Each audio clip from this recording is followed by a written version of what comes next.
High. তো দেখো, কালকে আমাদের বাড়িতে ছিল জন্মাষ্টমীর পুজো। তার জন্য সমস্ত বাড়িটাকে এইভাবে লাইট দিয়ে সাজানো হয়েছিল। আর যেহেতু দাদার নতুন বাড়িতে পুজো হচ্ছিল, তাই এই হচ্ছে দাদার নতুন বাড়ি। তো চলো তোমাদেরকে দেখাই ভিতরে কি হচ্ছে। এই যে দেখতেই পাচ্ছ, এখানে আমার সমস্ত বাড়ির লোকজন বসে রয়েছে। এগুলো সব আমার বাড়িরই লোক, মা, বৌদি, কাকিমা, জেঠিমা সবাই রয়েছে। আর ওই যে ঘরটা দেখতে পাচ্ছ, ওই ঘরটা হচ্ছে পুজো। আর এই ঘরে সমস্ত বাড়ির বাচ্চা কাচ্চারা খেলা করছে। এগুলো সব আমার দাদার ছেলে মেয়েরা। তো আমাদের যেহেতু জয়েন্ট ফ্যামিলি, তো সেই সব দাদারই ছেলে মেয়ে এগুলো।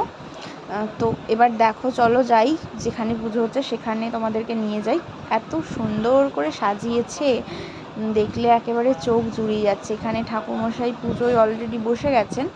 এখানে পুজো হচ্ছে। আর এই যে সমস্ত পুজোর আয়োজন, ওই যে আমার দিদি বসে রয়েছে, এখানে দাদা বৌদি পুজোতে বসেছে। তো দেখতেই পাচ্ছ এত সুন্দর লাগছে পুজোটা। সকলকে শুভ জন্মাষ্টমী।